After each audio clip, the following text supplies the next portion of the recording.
கிறிஸ்துக்கள் அன்பான தேவனுடைய பிள்ளைகளே, ஆண்டவரும் உலக ரட்சகருமான இயேசு கிறிஸ்துவின் ஏற்ற நாமத்தினால உங்களை வாழ்த்தி ஆசீர்வதிக்கிறேன்.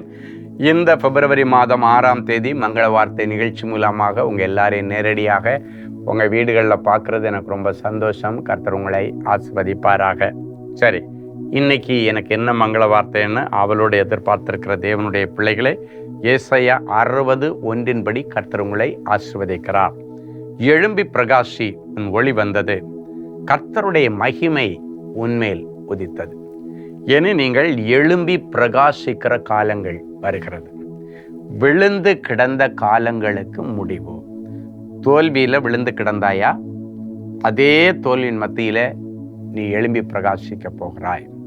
எல்லாவற்றையும் இழந்து கிடக்கிறாயா? இழந்து போன எல்லாவற்றையும் மறுபடியும் திருப்பி கொண்டு நீ எழும்பி பிரகாசிக்க போகிறாய்.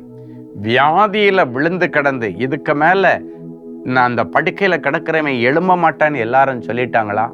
ஆண்டவர் சொல்றாரு, அவர்களும் முறிந்து விழுவார்கள். யாரெல்லாம் படுக்கையில கிடக்கிறவன் எழும்ப மாட்டான்னு சொன்னாங்களோ, இந்த வியாதியில கிடக்கிறவன் எழும்ப மாட்டான்னு சொன்னாங்களோ, அவங்க முறிஞ்சு விழுகிறத நீ பாப்பியே தவிர நீயோ எழுந்து நிமிர்ந்து பிரகாசிப்பாயின்னு கர்த்தர் சொல்றாரு. அப்படின்னா நம்பிக்கை இழந்து இந்த கேன்சர்லேருந்து நான் மீண்டு வரமாட்டேன், இந்த கிட்னி பிரச்சனையிலேருந்து மீண்டு வரமாட்டேன், இந்த இதய நோயிலேருந்து திரும்பி வரமாட்டேன், இந்த இரத்தத்தில் இருக்கிற இந்த பொல்லாத கொள்ளை நோயிலிருந்து திரும்பி வரமாட்டேன் என்றெல்லாம் சொல்லி யார் யார் உங்களுடைய விசுவாசத்தை குலைத்து மரணத்தை நோக்கி பயணித்து கொண்டிருக்கிறீர்களோ, இன்னைக்கு ஆண்டவர் உங்களை பார்த்து சொல்றாரு, அங்கே நில்லு. இனி இதுக்கு மேல அவிசுவாசத்துல மரணத்தை நோக்கி ஓடாத, பாதாளத்தை நோக்கி ஓடாத, நில்லு. இந்த வார்த்தையை நீ நம்பு. எழும்பி பிரகாசிப்பேன். சொல்லுங்க, எழும்பி பிரகாசிப்பேன். மலை மேல் உள்ள பட்டணம் மாதிரி நிற்பேன். எல்லா சோர்வுகளின் ஆவிகள் இப்பொழுது வெளியேறுகிறது. ஆண்டவருடைய அபிஷேகம் இந்த நிகழ்ச்சியை பார்க்கிற ஒவ்வொரு பிள்ளைகள் மீதும், இவர்கள் குடும்பத்தின் மீது விழுகிறதை என்னுடைய ஆவியில பார்க்கிறேன். இனி உங்களுக்குள்ளால ஒரு புத்துணர்ச்சி, இன்னைக்கு உங்களுடைய இருதயத்துல ஒரு சந்தோஷம், ஒரு களி கூறுதல். எனக்கு மறுபடியும் வாழ ஆண்டவர் ஒரு வாய்ப்பு கொடுக்கிறாரு. இந்த கொள்ளை நோயில நான் சாக மாட்டேன். நீங்க சொல்லணும், ஆண்டவரே நான் சாகாமல் பிழைத்து வந்து கர்த்தருடைய செய்கைகளை விவரித்து சொல்லுவேன். அவர் என்னை வெகுவாய் தண்டித்தும் சாவுக்கு ஒப்பு கொடுக்கலன்னு சொல்லத்தக்கதாக நீங்க மறுபடியும் உயிரோட எழும்பி வந்து எழும்பி பிரகாசிக்க போறீங்க. கடந்த நாட்கள்ல உனக்கு ஆண்டவர் கொடுத்த தாளந்து திறமை எல்லாத்தையும் போக்கடிச்சிட்டேன். மறுபடியும் இன்றைக்கு எழும்பு எழும்பு சீயோனே, உன் வல்லமையை தரித்துக்கொள். மறுபடியும் அந்த வல்லமையை தர்றேன், மறுபடியும் அந்த வரத்தை உனக்கு தர்றேன், மறுபடியும் அந்த பலத்தை உனக்கு தர்றேன், நீ எழும்பி ஓடுன்னு சொல்லி கர்த்தர் சோர்வுல கிடக்கிறவங்க, டிப்ரெஷன்ல கிடக்கிறவங்க எல்லாரையும் கர்த்தர் இன்றைக்கு தட்டி எழுப்பி இனி மகிமையான காரியங்களை கர்த்தர் உங்கள் மூலமாக செய்வார். விசுவாசத்தோட எழும்பி தைரியமா புறப்பட்டு போங்க. இந்த வசனத்தை டெய்லி சொல்லுங்க, கர்த்தர் மகிமையான காரியங்களை செய்வார். சரி, ஒரு நல்ல சாட்சியை கேட்கலாமா? Sister Chandra from Purasawalkam, Chennai. என்னுடைய கழுத்து பகுதியில் ஒரு கட்டி ஏற்பட்டு மிகுந்த வலி வேதனையை அனுபவித்தேன். மருத்துவமனைக்கு போனேன். மருத்துவர் பரிசோதனை செய்து பார்த்துட்டு இது தைராய்டு கட்டி, அறுவை சிகிச்சை செய்ய வேண்டும் என்று சொன்னார். மருத்துவரின் ஆலோசனையின்படி அறுவை சிகிச்சை நல்லபடியாக செய்து முடிக்கப்பட்டது. ஆனால் அதன் பிறகு என்னால் பேச முடியாமல் போய்விட்டது. மிகுந்த கவலையுடன் அன்பரின் பாதத்தில் ஒரு நாள் உபவாச கூடுகையில் கலந்து கொண்டு தனி ஜெபத்தில் சகோதரர் ஸ்டீஃபன் அவர்களிடம் என்னுடைய நிலைமையை எடுத்து சொல்லி ஜெபிக்க சொன்னேன். என்ன ஆச்சரியம்!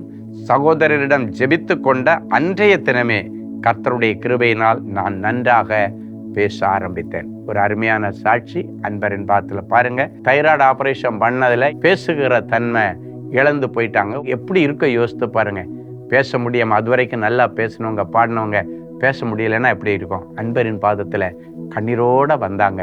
கர்த்தர் அவர்களுக்கு அடிமை மூலமாக மங்கள வார்த்தை கொடுத்தாரு, ஆசீர்வதிச்சாரு.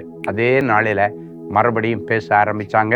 இப்படிப்பட்ட அற்புதங்கள் நமக்கு நாளைக்கு உங்களுக்கு ஒரு நல்ல வாய்ப்பு இருக்கு. அன்பரின் பாதத்தில் ஒரு நாள் காலையில 9:30 மணிக்கு ஆராதனை நேரத்துல நீங்க வந்துடணும். ஆண்டவருக்கு முதல்ல கொடுக்க வேண்டிய துதி கன மகிமையை கொடுக்கும்படி ஆண்டவர் ஆராதிக்க நீங்க வாங்க. நல்ல உற்சாகமா வாங்க. முடிஞ்சவங்க உபவாசத்தோட வாங்க.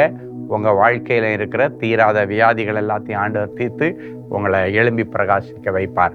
அன்பான ஆண்டவரே, உமக்கு நன்றி. இயேசுவின் நாமத்தினாலே என் பிள்ளைகளை ஆசீர்வதிக்கிறேன். எழும்பி பிரகாசிப்பாய் என்று சொன்னீரே, உன் ஒளியும் உன் வேளையும் உன் நேரமும் வந்திருக்கிறது என்று சொன்னீரே. கர்த்தருடைய மகிமை உன்மேல் உதித்து விட்டது என்று சொன்னீரே. இந்த வார்த்தைகளை, இந்த நிகழ்ச்சியை பார்க்கிற ஒவ்வொரு பிள்ளைகளுடைய சிரசிலை வைத்து ஜெபிக்கிறேன். விழுந்து போன விசுவாசம், விழுந்து போன நம்பிக்கை மறுபடியும் உயிர்ப்பிக்கப்படும்படியாக ஜெபிக்கிறேன். ஆண்டவரே, உம்முடைய உயிர்த்தெழுந்த வல்லமை இவர்களுக்குள்ளால் இறங்குவதாக. உம்முடைய விசுவாசம் இவர்களுக்குள்ளே பெருகுவதாக.